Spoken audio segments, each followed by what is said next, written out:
जय जय श्री राम, जय जय हनुमान। आज मैं आपको पंचमुखी हनुमान जी की कथा सुनाऊंगी।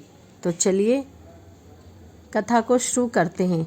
लंका में महाबलशाली मेघनाथ के साथ बड़ा ही भीषण युद्ध चल रहा था। अंत में मेघनाथ मारा गया।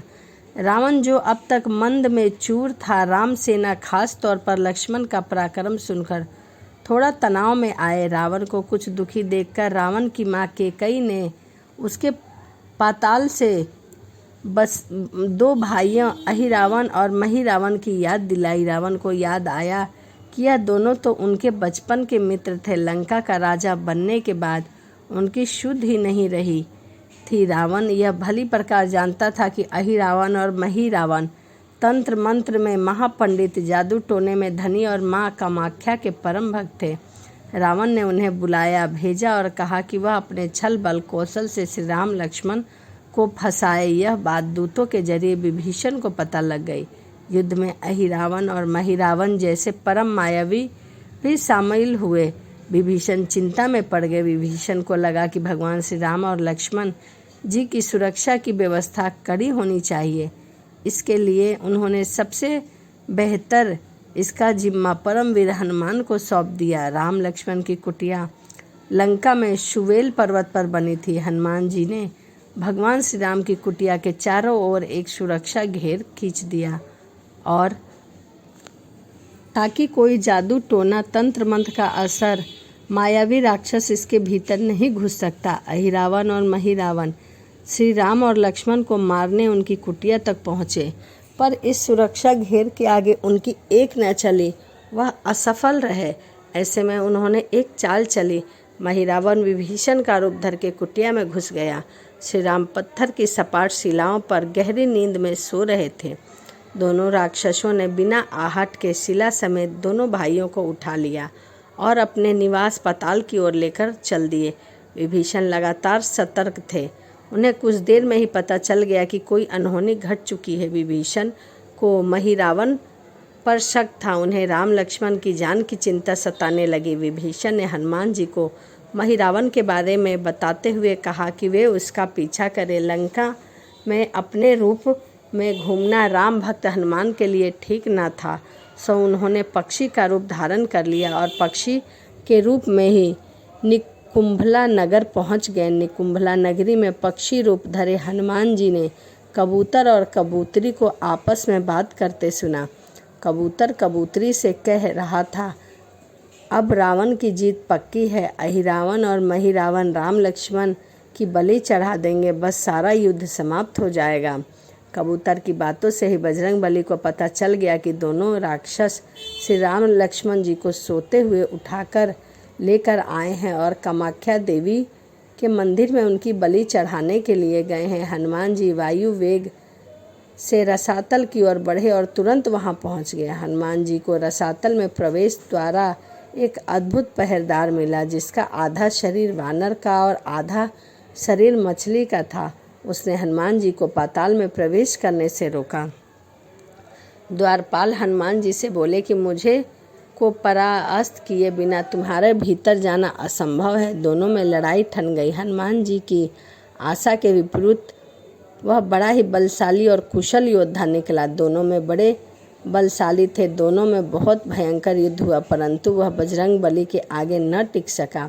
आखिरकार हनुमान जी ने उसे हरा तो दिया, पर उस द्वारपाल की प्रशंसा करने से नहीं सके। हनुमान जी ने उस वीर के पूछ कि हे वीर, वीरों से पूछा कि हे वीर, तुम अपना परिचय दो। तुम्हारा स्वरूप भी कुछ ऐसा ही है कि जिससे कौतूहल हो रहा है। उस वीर ने उत्तर दिया, मैं हनुमान का पुत्र हूँ और एक मछली से पैदा हुआ हूँ।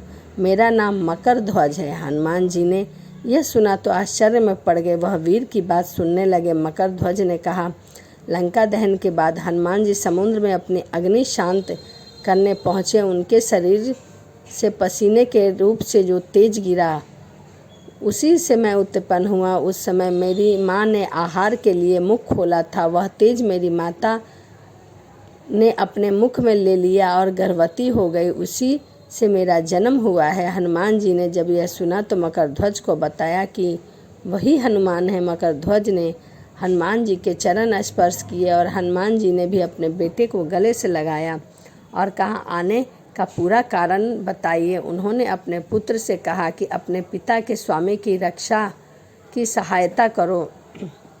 मकरध्वज ने हनुमान जी को बताया कि कुछ ही देर में राक्षस बलि के लिए आने वाले हैं। बेहतर होगा कि आप रूप बदलकर कामाख्या के मंदिर में जाकर बैठ जाएं। उनको सारी पूजा झकझोरे से करने को कहें। हनुमान जी ने पहले तो मधुमक्खी का वेश धरा और माँ कामाख्या के मंदिर में घुस गए। हनुमान जी ने माँ कामाख्या को नमस्कार कर सफलता की कामना की और फिर पूछा, हे माँ, क्या आप वास्तव में श्री राम और लक्ष्मण जी की बलि चाहती हैं? हनुमान जी के इस प्रश्न पर माँ कामाख्या ने उत्तर दिया, नहीं, मैं तो दुष्ट अहिरावण और महिरावण की बलि चाहती हूँ। यह दोनों मेरे भक्त हैं पर अधर्मी और अत्याचारी हैं। आप अपने प्रयत्न करो और सफल हो जाओ। मंदिर में 5 दीप जल रहे थे, अलग अलग दिशाओं और स्थान पर। माँ ने कहा, यह दीप अहिरावण ने मेरी प्रसन्नता के लिए जलाए हैं। जिस दिन एक साथ यह दीप बुझ जाएंगे उसका अंत सुनिश्चित हो जाएगा। इस बीच गाजे बाजे का शोर सुनाई पड़ने लगा। अहिरावण महिरावण बलि चढ़ाने के लिए आ रहे थे। हनुमान जी ने अब माँ कामाख्या का रूप धरा। जब अहिरावण और महिरावण मंदिर में प्रवेश करने ही वाले थे कि हनुमान जी का महिला स्वर गूंजा। हनुमान जी बोले, मैं कामाख्या देवी हूँ और आज मेरी पूजा झकोरे से करो। झकोरे से पूजा आरंभ हुई। ढेर सारा चढ़ावा माँ कामाख्या को झरोखे से चढ़ाया जाने लगा। अंत में बंधव बलि के रूप में श्री राम लक्ष्मण जी को भी उसी में डाल दिया गया। दोनों बंधन में बेहोश थे। हनुमान जी ने तुरंत उन्हें बंधन मुक्त किया।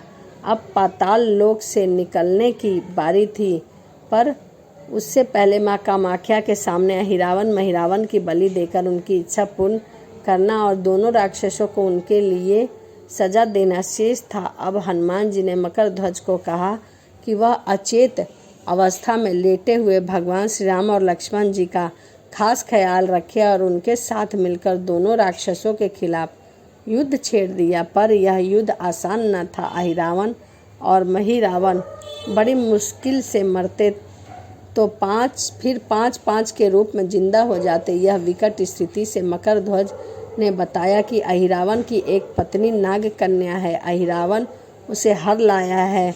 वह उसे पसंद नहीं करती पर मन मार के उसके साथ रहती है। वह अहिरावण के राज जानती होगी।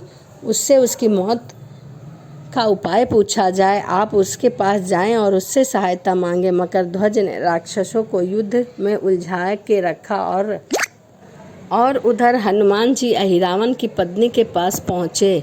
नागकन्या से उन्होंने कहा कि यदि तुम अहिरावण की मृत्यु का भेद बता दो तो हम उसे मारकर तुम्हें उसके चंगुल से मुक्त कर देंगे। अहिरावण की पत्नी ने कहा, मेरा नाम चित्रसेना है। मैं भगवान विष्णु की परम भक्त हूँ। मेरे रूप का अहिरावण मर मिटा और मेरा अपहरण कर यहाँ कैद कर ले आया है, पर मैं उसे नहीं चाहती। लेकिन मैं अहिरावण का भेद तभी बताऊंगी जब मेरी इच्छा पूर्ण की जाएगी। हनुमान जी ने अहिरावण की पत्नी नागकन्या चित्रसेना से पूछा कि आप अहिरावण की मृत्यु का रहस्य बताने के बदले में क्या चाहती हैं?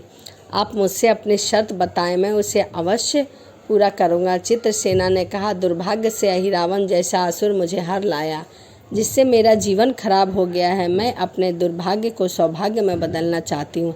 आप अगर मेरे से विवाह श्री राम चंद्र जी से कराने का वचन दे तो अहिरावण के वध का रहस्य मैं तुम्हें अवश्य बताऊंगी। हनुमान जी सोच में पड़ गए। भगवान श्री राम तो एक पत्नी निष्ठा हैं। अपनी धर्म पत्नी देवी सीता को मुक्त कराने के लिए असुरों से युद्ध कर रहे हैं। वह किसी और से विवाह की बात तो कभी स्वीकार ही नहीं कर सकते। यह कैसा वचन दे सकता हूँ? फिर सोचने लगे, यदि समय पर उचित निर्णय न लिया जाए तो स्वामी के प्राण ही संकट में हैं। असमंजस की स्थिति से बेचैन हनुमान जी ने ऐसी राह निकाली कि सांप भी मर जाए और लाठी भी न टूटे।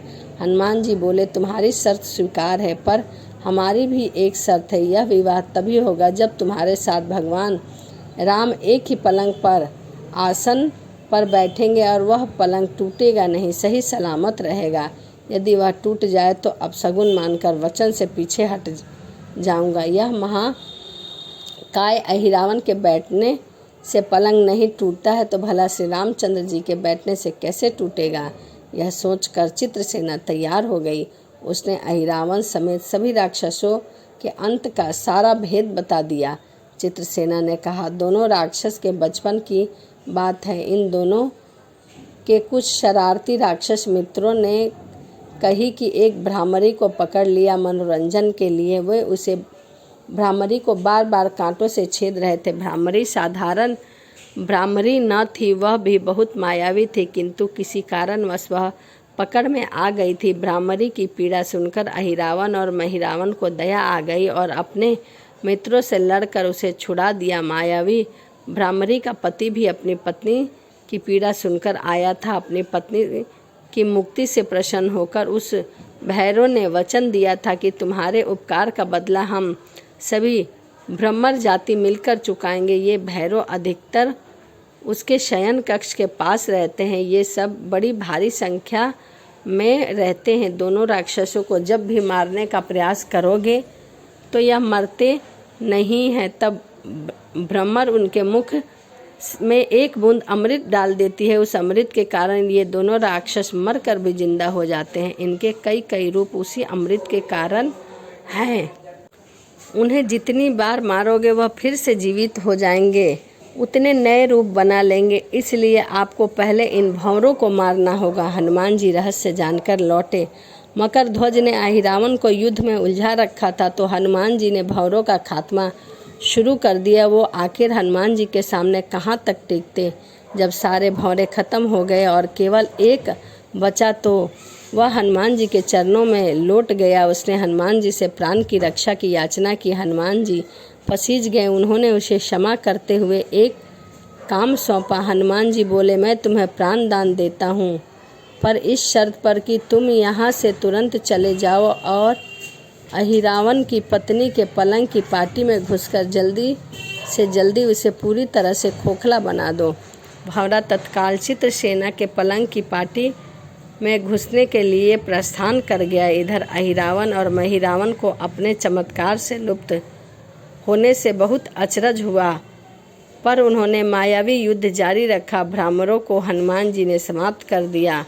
फिर भी हनुमान जी और मकर ध्वज के हाथों अहिरावण और महिरावण का अंत नहीं हो पा रहा था।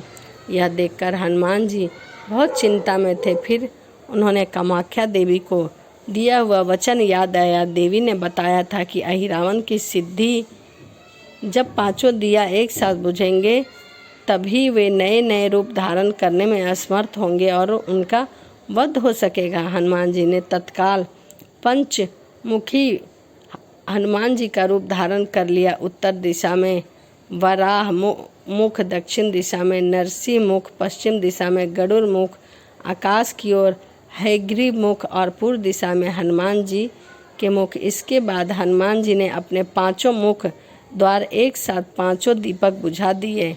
अब उनके बार बार पैदा होने और लंबे समय तक जिंदा रहने की सारी आशंकाएं समाप्त हो गई। हनुमान जी को मकर ध्वज के हाथों शीघ्र ही दोनों राक्षस मारे गए। इसके बाद उन्होंने श्री राम और लक्ष्मण जी की मूर्छा को दूर करने का उपाय किया। दोनों भाई बेहोश हो गए थे। चित्रसेना भी वहां आ गई। हनुमान जी ने कहा, प्रभु आप अहिरावण और महिरावण के छल और बंधन से मुक्त हुए हैं। अब इसके लिए हमें इस नाग कन्या की सहायता लेनी पड़ी थी। अहिरावण इसे बलपूर्वक उठाकर लाया था। वह आपसे विवाह करना चाहती है। कृपा करके आप उससे विवाह कर ले, इससे उससे भी मुक्ति मिल जाएगी। श्री राम हनुमान जी की बात सुनकर चकरा गए।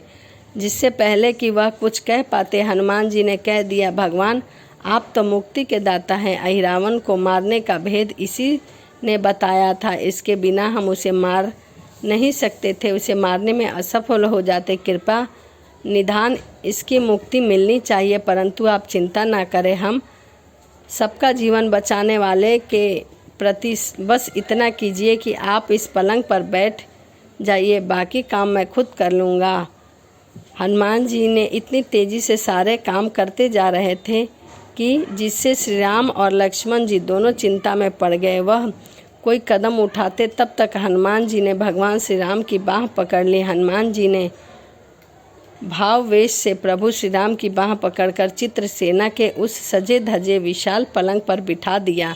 श्री राम कुछ समझ पाते तभी पलंग की खोखली पाटी चरमाचर होकर टूट गई। पलंग धराशायी हो गया। चित्रसेना भी जमीन पर आ गिरा। हनुमान जी हंस पड़े और फिर चित्रसेना से बोले, अब तुम्हारी शर्त पूरी हो गई, इसलिए यह विवाह अब नहीं हो सकता। तुम मुक्त हो गई हो, हम तुम्हारे लोक भेजने का प्रबंध करते हैं। चित्रसेना समझ गई कि उसके साथ छल हुआ है। उसने कहा कि उसके साथ छल हुआ है। मर्यादा पुरुषोत्तम के सेवन उसके सामने किसी के साथ छल करे, यह तो बहुत अनुचित है। मैं हनुमान को श्राप देती हूँ। चित्रसेना हनुमान को श्राप देने ही जा रही थी कि श्री राम का सम्मोहन भंग हुआ। वह इस पूरे नाटक को समझ गए। उन्होंने चित्रसेना को समझाया, मैंने एक पत्नी धर्म से बंधे होने का संकल्प लिया है, इसलिए हनुमान जी को यह करना पड़ा। उन्हें क्षमा कर दो। क्रोध चित्रसेना तो उनसे विवाह की जिद पकड़े बैठी थी। श्री राम ने कहा, मैं जब द्वापर में श्री कृष्ण अवतार लूँगा तब तुम्हें सत्यभामा के रूप में अपनी पटरानी बनाऊंगा। उसने यह मान लिया। हनुमान जी ने चित्रसेना को अपने पिता के पास पहुंचा दिया। चित्रसेना को प्रभु से अगले जन्म में पत्नी बनने का वरदान दिया था। भगवान विष्णु की पत्नी बनने की चाह में उसने स्वयं को अग्नि में भस्म कर लिया। श्री राम और लक्ष्मण, मकरध्वज और हनुमान जी सहित सभी वापस लौट गए। वे सुवेल पर्वत पर लौट गए। तो एक बार बोलिए प्रेम से, जय जय श्री राम, जय जय हनुमान। तो यह हनुमान जी की पंचमुखी हनुमान जी की कथा थी। तो चलिए इसी के साथ कथा समाप्त करते हैं और मिलते हैं अगली वीडियो में। जय जय श्री राम, जय जय हनुमान।